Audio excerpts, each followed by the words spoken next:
अध्याय 2 वर्ण विचार।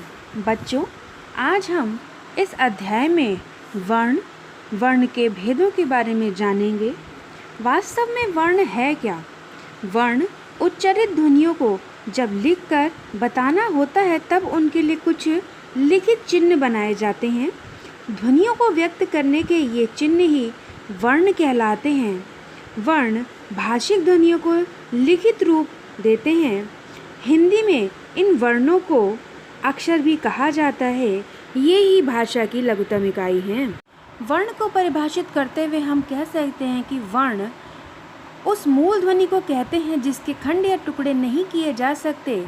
या इसकी एक और परिभाषा देखिए, हिंदी भाषा में प्रयुक्त सबसे छोटी इकाई वर्ण कहलाती है, जैसे अ, आ, ई, उ, क, ख आदि।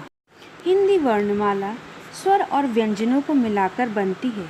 हिंदी वर्णमाला में कुल 52 वर्ण हैं।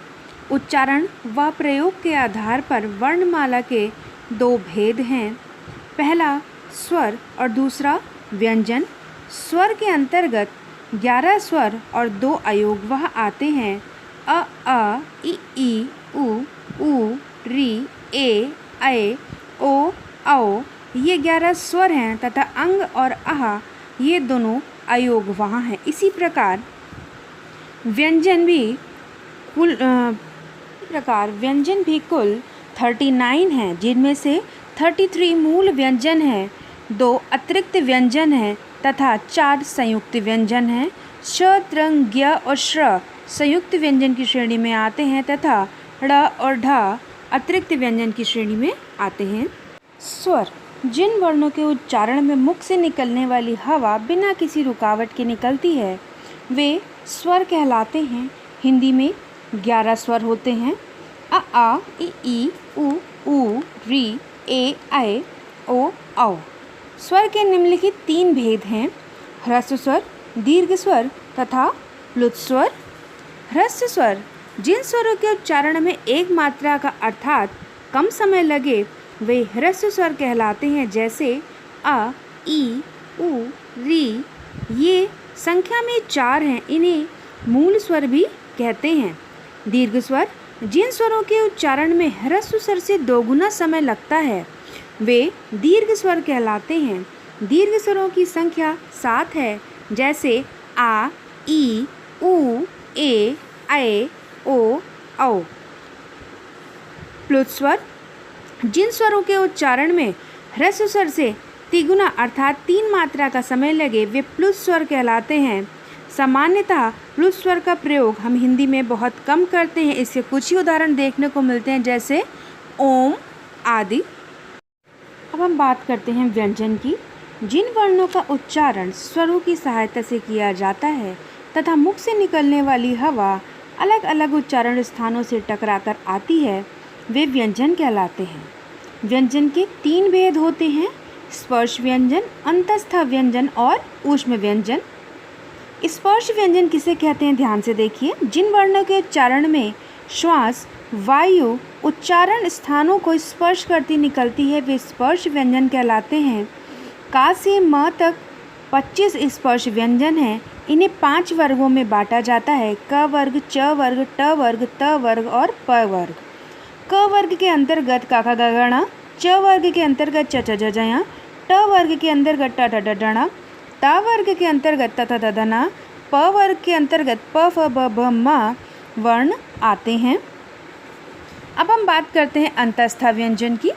जो व्यंजन स्वरों और व्यंजनों के मध्य स्थित हैं वे अंतस्थ व्यंजन कहलाते हैं, जैसे य, र, ल और व। इनकी संख्या।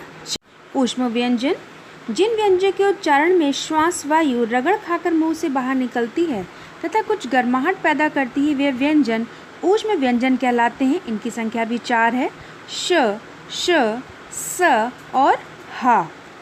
इसके अतिरिक्त 2 और व्यंजन होते हैं जिन्हें हम संयुक्त व्यंजन और द्वित्व व्यंजन के नाम से जानते हैं। संयुक्त व्यंजन किसे कहते हैं, देखिए। 2 भिन्न व्यंजनों के आसपास के मेल से बने व्यंजनों को संयुक्त व्यंजन कहते हैं। ये मुख्य रूप से 4 हैं: श, त्रंग, ज्ञ और श्र। दूसरा है द्वित्व व्यंजन।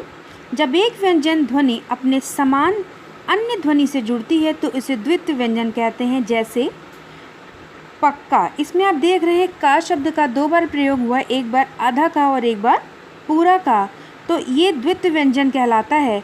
इसके और उदाहरण देखें, बच्चा, सज्जा आदि। मुख के किस भाग से जिस वर्ण का उच्चारण किया जाता है वह उस वर्ण का उच्चारण स्थान का कहलाता है। उच्चारण स्थान के आधार पर वर्णों का वर्गीकरण निम्नलिखित प्रकार से किया गया है। उच्चारण स्थान कंठ, कंठ से हम क वर्ग तथा अ या आ स्वर बोलते हैं।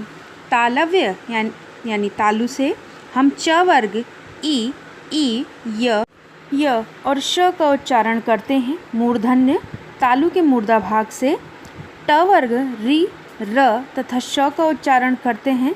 दंत्य दांतों से हम त वर्ग तथा ला और स का उच्चारण करते हैं। ओष्ठ यानी दोनों होठों के प्रयोग से हम प वर्ग तथा उ और ऊ का उच्चारण करते हैं। कंठ तालव्य यानी कंठ और तालु के मध्य भाग से हम ए और ए स्वर का उच्चारण करते हैं। दंत्योष्ठ अर्थात दांतों और होठों के माध्यम से हम व का उच्चारण करते हैं। नासिका यानी नाक से हम प्रत्येक वर्ग के पंचम वर्ण का उच्चारण करते हैं। कंठोष्ठ यानी कंठ और ओष्ठ की सहायता से हम ओ और औ स्वर का उच्चारण करते हैं। उच्चारण या श्वास की मात्रा के आधार पर व्यंजन के 2 भेद होते हैं। पहला अल्प प्राण और दूसरा महाप्राण। अल्प प्राण जिन व्यंजनों के उच्चारण में कम परिश्रम करना पड़ता है, अर्थात श्वास वायु कम मात्रा में बाहर निकलती है, वे अल्प प्राण कहलाते हैं। प्रत्येक वर्ग का पहला, तीसरा और 5वां वर्ण अल्प प्राण व्यंजन है। महाप्राण जिन व्यंजनों के उच्चारण में अधिक परिश्रम करना पड़े व श्वास वायु के वेग से बाहर निकले, वे महाप्राण व्यंजन कहलाते हैं। प्रत्येक वर्ग का दूसरा, चौथा वर्ण महाप्राण होता है। आई होप आपको ये चैप्टर बहुत अच्छे से समझ में आ गया होगा।